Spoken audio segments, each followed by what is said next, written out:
الحمد للہ رب العالمین والصلاة والسلام علی رسول الامین قال اللہ تبارک و تعالی فی القرآن المجید والفرقان الحمید اعوذ باللہ من الشیطان الرجیم بسم اللہ الرحمن الرحیم یا ایہا الذین آمنوا استعینوا بالصبر والصلاة ان اللہ مع الصابرین ولا تقولوا لمن يقتل في سبيل الله اموات بل احياء ولكن لا تشعرون ولنبلونكم بشيء من الخوف والجوع ونقص من الاموال والانفس والثمرات وبشر الصابرين الذين اذا اصابتهم مصيبة قالوا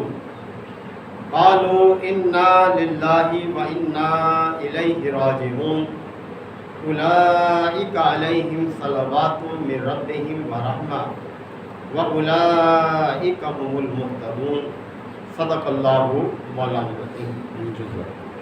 میرے محترم بزرگوں، بھائیوں، عزیزوں، قرآن مجید فرقان حمید کی سورہ البقرہ کہ یہ آیات 153 سے 157 تک 5 آیات میں نے آپ کے سامنے تلاوت کی ہے۔ یہ آیات رب کائنات نے ایک خاص مناسبت سے نازل فرمایا۔ آپ علیہ الصلوۃ والسلام جب مبعوث ہوئے تو آپ جانتے ہیں کہ اس وقت بنی اسرائیل کی قوم جو ہے وہ منصب امامت پر فائز تھی، یعنی وہ دنیا کی امامت اور پیشوائی کے منصب پر فائز تھی اور بہت لمبے عرصے سے وہ اس منصب پر تھی۔ تقریباً 2,2500 سال سے وہ اس منصب پر فائز تھی۔ حضرت ابراہیم علیہ السلام اور نبی کریم صلی اللہ علیہ وسلم کا جو وقفہ ہے وہ کوئی 2500 سال کا ہے،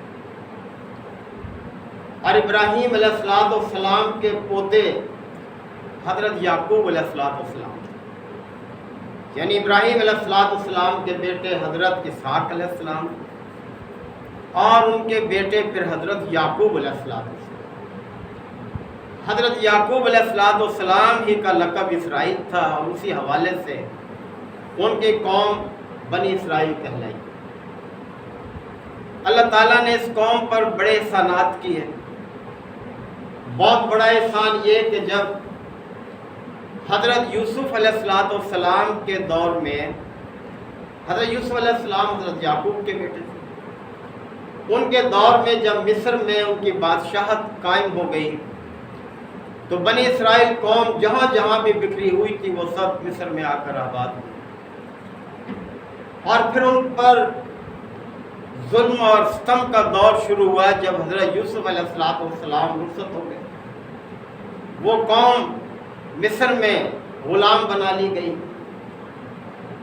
اور اس حد تک ان پر زیادتی کی جانے لگی کہ ان کی قوم میں جو بھی لڑکا پیدا ہوتا اس کو قتل کر دیا جاتا، اور جو لڑکی پیدا ہوتی اسی کو زندہ رہنے دیتے تھے، اور خدشہ اس بات کا تھا کہ یہ 30 40 50 سال میں قوم اب ختم ہو جائے گی، لیکن بہرحال اللہ کا اپنا ایک منصوبہ ہوتا ہے۔ اللہ تعالیٰ نے موسیٰ علیہ السلام کو مبعوث کیا اور پھر قوم بنی اسرائیل کو قبطیوں سے نجات دی۔ قبطی مصریوں کو کہا جاتا ہے کہ اس قوم کو بڑی حفاظت کے ساتھ مصر سے نکال لیا، اور وہ بادشاہ جو فرعون تھا اپنی پورے لاؤ لشکر کے ساتھ اسرائیلیوں کی آنکھوں کے سامنے سمندر میں اللہ نے غرق کر دیا۔ تو یہ بہت بڑا احسان اللہ تعالیٰ نے کیا۔ تو یہ قوم دنیا کی امامت اور پیشوائی کے منصب پر تھی۔ تو نبی کریم صلی اللہ علیہ وسلم کی جب بعثت ہوئی، اور پھر یہ بھی یاد رکھیں کہ اسی قوم میں بہت پیغمبر اللہ تعالیٰ نے بھیجے، حضرت داؤد علیہ السلام، حضرت سلیمان علیہ السلام، حضرت یحییٰ علیہ السلام، حضرت زکریا علیہ السلام، حضرت موسیٰ اور حضرت عیسیٰ، یہ سب اسی قوم سے تشریف لائے. تو اتنی لمبی ان کو مہلت اللہ تعالیٰ نے دی، لیکن انہوں نے اپنے آپ کو نااہل ثابت کیا. اور حضرت سلیمان علیہ السلام کے دور میں ہی وہ قبلہ بنا جو بیت المقدس کہلاتا ہے.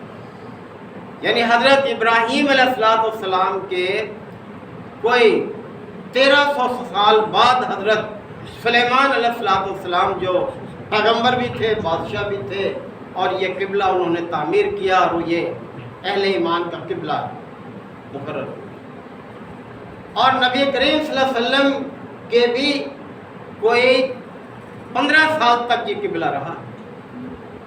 آپ صلی اللہ علیہ وسلم جب تشریف لائے تو 1200 سال بعد حضرت سلیمان علیہ السلام کے. اور پھر آپ صلی اللہ علیہ وسلم کا مکی دور جو 13 سال کا ہے اس میں بھی یہی قبلہ رہا، بیت المقدس. پھر آپ کی ہجرت ہو گئی اور ہجرت کے دوسرے سال تحویل قبلہ کا حکم آیا.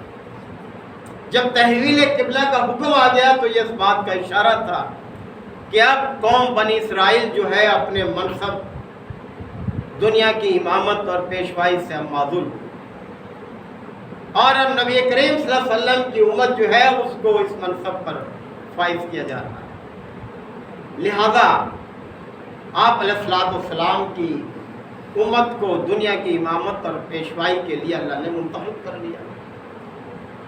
اب یہ جو منصب ہے یہ کوئی پھولوں کی سیج نہیں ہے، یہ بہت کٹھن منصب ہے. یہ جو ہے دنیا کی امامت اور پیشوائی کے لیے اپنے آپ کو ایک نمونے کا انسان بنا کر پیش کرنا ہوتا ہے، ورنہ تو لوگ طرح طرح کے اعتراضات کریں گے کہ تمہارے اندر تو یہ عیب ہے، یہ عیب ہے، یہ قصور ہے، یہ خامی ہے، مطلب تم کیسے اہل ہو دنیا کی امامت کے لیے، پیشوائی کے لیے. تو طرح طرح کے مسائل، مشکلات اور مشکل حالات سے سامنا ہو تو اللہ تعالیٰ نے اہل ایمان کو ان آیات میں مخاطب کیا اور وہ نسخہ بھی دیا ہے جو مشکل حالات سے نمٹنے کے لیے درکار ہے. اس کا ذکر شروع میں ہی اللہ تعالیٰ نے فرمایا، اور وہ یہ کہ فرمایا کہ یا ایھا الذین آمنوا، اے لوگوں جو ایمان کا دعویٰ. یہ بڑا پیار بھرا انداز ہے اللہ تعالیٰ کا اہل ایمان کا، کہ وہ سوچیں بھی صحیح کہ ہم نے جو ایمان کا راستہ اختیار کیا ہے کیا ہم اس کے تقاضے بھی پورے کر رہے ہیں. محض زبانی اقرار کر کے تو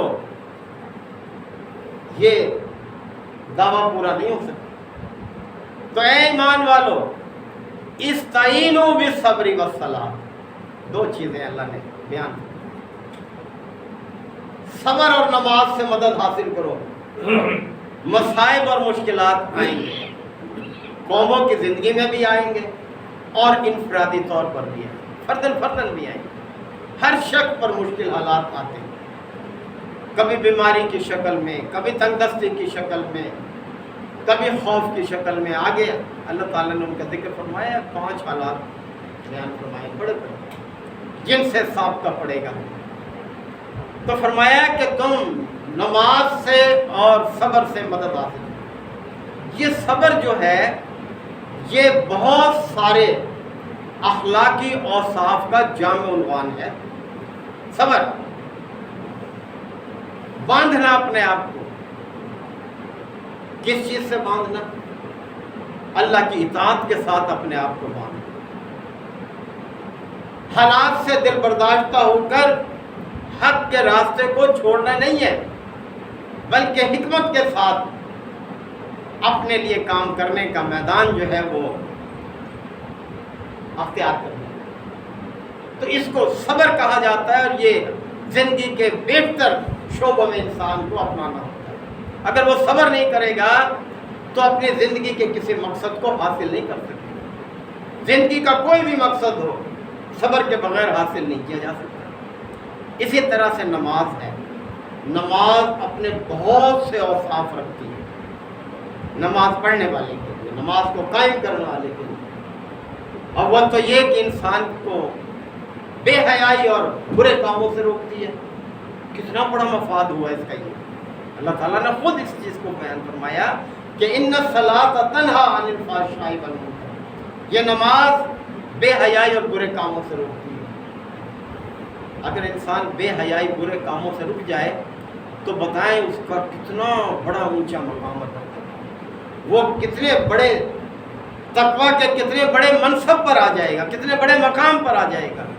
یہ بے حیائی اور برے کام ہی تو ہے جو ہمیں پستی میں گرائے گا، جھوٹ سے بچائے گا، بد کرداری سے بچائے گا، کم تولنے سے بچائے گی، ذخیرہ اندوزی سے بچائے گی، رشوت لینے سے بچائے گی، سود لینے سے بچائے گی، شراب پینے سے بچائے گی، یعنی جتنے بھی برے کام ہیں یہ نماز سب سے بچائے گی۔ تو کتنے ہمیں اعلیٰ اوصاف سے ہم دلا دیں۔ تو اللہ تعالیٰ نے اہل ایمان کو اس بڑی ذمہ داری کو ادا کرنے کے لیے، یعنی دنیا کی امامت اور پیشوائی کے منصب پر اپنے آپ کو اہل ثابت کرنے کے لیے دو چیزیں بتائیں کہ صبر اور نماز سے مدد حاصل کریں۔ اور پھر آگے بیان فرمایا ان اللہ مع الصابرین، اللہ کا جو دستے تعاون ہے، جو نصرت کا وعدہ ہے، وہ انہی کے ساتھ ہے جو صبر اور نماز کے ساتھ ہے۔ اللہ صبر کرنے والوں کے ساتھ ہے۔ تو مصائب اور مشکلات یہ آئیں گے اس منصب کی ادائیگی کے لیے جس منصب پر امت مسلمہ کو فائز کیا جا رہا ہے، لہذا ان دونوں کو مضبوطی کے ساتھ آنا ہے۔ وَلَا تَقُولُوا لِمَنْ يُقْتَلُ فِي سَبِيلِ اللَّهِ أَمْوَاتٌ، اور جو لوگ اللہ کے راستے میں قتل کیے جائیں انہیں مردہ مت کہنا۔ کون فرما رہا ہے؟ جو موت و حیات کا مالک، انہیں مردہ مت کہنا۔ یہ جو موت کا لفظ ہے یہ انسان کی سوچ اور فکر پر منفی اثر ڈالتا ہے، منفی اثر۔ اس کی ہمت جو ہے اس کو توانا کرنے کے بجائے کمزور کرتا ہے موت کا لفظ۔ لہذا اللہ تعالیٰ نے اس چیز کو دور کرنے کے لیے دیکھیں کیا تاکید فرمائی کہ اللہ کے راستے میں جو لوگ اپنی جان قربان کر دیں انہیں مردہ مت۔ اور مزید اس پر اور اضافہ یہ فرما دیا کہ بل احیاء، بلکہ وہ تو زندہ ہیں۔ اور ایک اور اضافہ ایک اور مقام پر اللہ تعالیٰ نے فرمایا کہ عند ربہم یرزقون، اپنے رب کے ہاں وہ رزق بھی پا رہے ہیں، اللہ ان کو کھلا پلا بھی رہا ہے۔ تو کس کی کیا ضرورت ہے کہ وہ ان افراد کو جو اللہ کے راستے میں اپنی جان قربان کر دیں، اس سے بڑی چیز کیا ہے؟ انہیں ہم مردہ کہیں، مردہ نہیں کہہ سکتے۔ اللہ نے فرمایا کہ وہ زندہ ہیں۔ تو یہ آیات اللہ تعالیٰ نے اس پر منظر میں نازل فرمائی کہ اس وقت قوم بنی اسرائیل کو دنیا کی امامت اور پیشوائی سے معزول کیا جا رہا تھا۔ پچھلی آیات میں یہ ساری باتیں تبدیل قبلہ ہو چکا تھا، اور نبی کریم صلی اللہ علیہ وسلم کی امت کو اس منصب پر فائز کیا جا رہا تھا۔ اس منصب کی ادائیگی کے لیے جس حوصلے اور ہمت کی ضرورت تھی، اللہ تعالیٰ نے اس کے پس منظر میں یہ آیات نازل کی کہ دیکھو صبر اور نماز سے مدد حاصل کرنا، جب بھی مشکل حالات ہو تمہارے لیے یہ دو چیزیں بڑی مددگار ہیں۔ اور جو لوگ اللہ کے راستے میں اپنی جانیں قربان کریں انہیں مردہ مت کہنا، وہ زندہ ہیں، اپنے رب کے ہاں رزق پا رہے ہیں، ان کا بڑا اونچا مقام ہے۔ وَلَٰكِن لَا تَشْعُرُونَ، اور تمہیں ان کی زندگی کا شعور ہی نہیں ہے، وہ کس طرح سے اللہ کے ہاں مزے میں ہے، موج میں ہے، نعمتوں میں ہے، اللہ تعالیٰ نے کس حالت میں۔ مختلف فقہ یہ آیات جن کا انتخاب میں نے کیا، اب یہ بھی مجھے جب مجیب بھائی نے بتایا کہ آپ نے یہ انتخاب کیا، 5 چیزیں ہیں جن میں اللہ تعالیٰ کی طرف سے آزمائش ہوئی ہے ہر شخص کے، اور تاکیداً فرمایا وَلَنَبْلُوَنَّكُمْ، ضرور تمہیں آزمایا ہے۔ یہ لام جب داخل ہوتا ہے کسی فعل پر تو اس میں تاکید ہوتی ہے کہ لازمی ایسا ہو، یعنی یہ ہو نہیں سکتا کہ ایسا نہ ہو۔ وَلَنَبْلُوَنَّكُمْ، تمہیں ضرور آزمایا جائے گا، من الخوف، خوف میں مبتلا کر کے، والجوع، بھوک سے دو چار کر کے، فاقہ کشی میں مبتلا کر کے، وَنَقْصٍ مِّنَ الْأَمْوَالِ مالوں میں کمی کر کے، وَالْأَنفُسِ جانوں میں کمی کر کے، وَالثَّمَرَاتِ 5 چیزیں ہیں، اور پیداوار میں کمی کر کے، ثمرات کی کمی کر کے۔ آپ دیکھ لیں کہ انہی 5 چیزوں سے نبی کریم صلی اللہ علیہ وسلم کو واسطہ پڑا۔ خوف بھی دلایا گیا اپنے منصب کی ادائیگی سے روکنے کے لیے، آپ کو بھوک سے بھی دوچار کیا گیا۔ آپ دیکھیں شیخ ابی طالب میں آپ کو بالکل بند کر دیا، کوئی چیز آپ کو نہیں پہنچنے دی گئی، آپ کو آپ کے پیروکار۔ اور وَنَقْصٍ مِّنَ الْأَمْوَالِ قحط بھی پڑا، قحط کے ذریعے بھی آزمایا گیا۔ اور پھر وَالْأَنفُسِ جانوں میں کمی کر کے، کس طرح سے دیکھیں آپ کے ساتھ یہ بھی حالات پیدا ہوئے۔ آپ کی رفیقہ حیات جو 25 سال آپ کی بہت معاون مددگار رہی، آپ کا بہت بڑا سہارا تھی، وہ حضرت خدیجہ الکبریٰ ام المؤمنین، ان کی موجودگی میں آپ نے کوئی اور نکاح نہیں کیا۔ 25 سال کی عمر میں آپ کا عقد ہوا، جبکہ ان کی عمر 40 سال تھی۔ 65 سال کی عمر کو وہ پہنچ گئی اور آپ کی عمر مبارک 50 سال کو۔ جب ان کا انتقال ہو گیا تو یہ بھی ایک آزمائش تھی۔ آپ کے چچا کا بھی انتقال ہوا 10/90، اسی سال کو عام الحزن کہا جاتا ہے، غم کا سال آپ کے لیے بہت بڑا صدمہ تھا یہ سال بتائیے۔ تو آپ کو جانوں میں کمی کر کے بھی آزمایا گیا، اور پھر پیداوار کے گھاٹے سے بھی آزمایا۔ یہ آزمائش، یہ جو مہینہ ہے اسلامی سال کا پہلا مہینہ، اس میں 2 بہت بڑی آزمائشیں اہل ایمان کے لیے، 2 بہت بڑی۔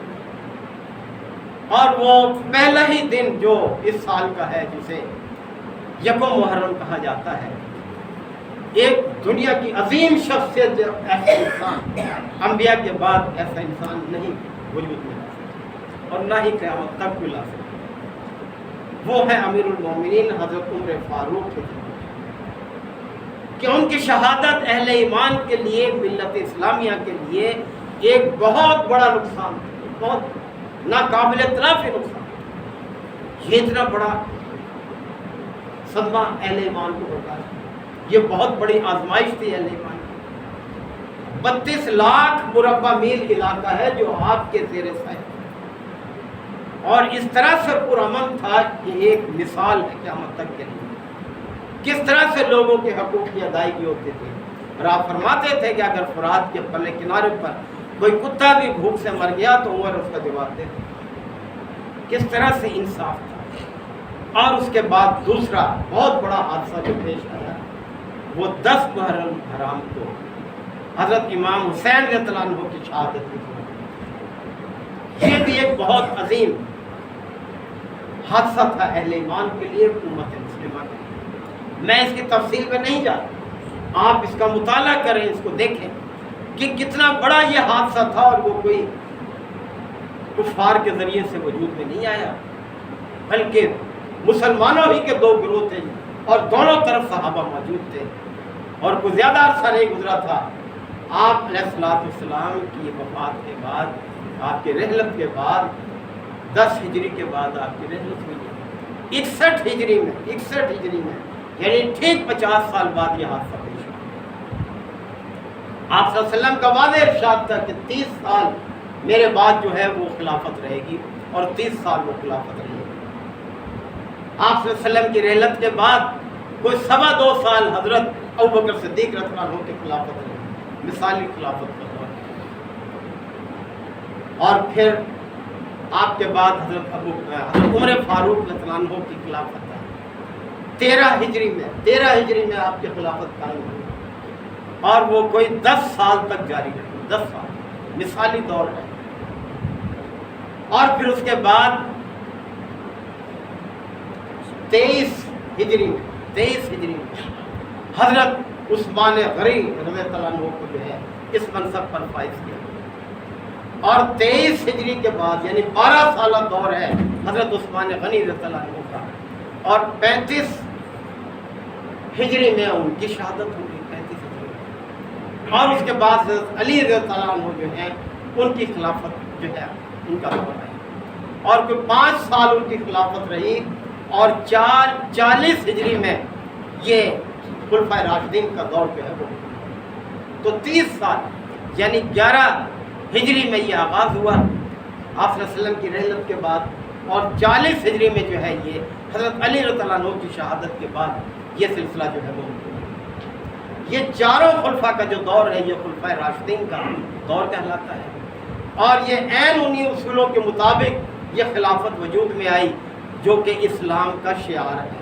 یعنی چاروں خلفاء نے یہ خواہش نہیں کی کہ انہیں خلیفہ بنائیں، ان کی بیعت کی گئی، انہیں منتخب کیا گیا، انہیں مجبور کیا گیا کہ وہ خلافت کے منصب کو سنبھالیں، اور پھر انہوں نے جو ہے اس منصب کو سنبھالا اور بڑی دیانتداری کے ساتھ اس منصب کو نبھایا۔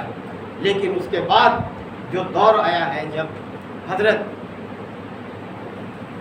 علی رضی اللہ عنہ کی شہادت ہوگی، تو پھر حضرت حسن کے لیے لوگوں نے کوشش کی، لیکن ان سے پہلے بہت لمبی جنگ کے 2 دور گزر چکے تھے، جس میں ہزاروں صحابہ جو ہیں وہ قتل ہو چکے تھے دونوں سائڈ سے۔ ایک بڑا حادثہ جو تھا وہ حضرت علی رضی اللہ عنہ کے ساتھ حضرت ام المومنین کا معرکہ تھا، جو جنگ جمل کا معرکہ تھا۔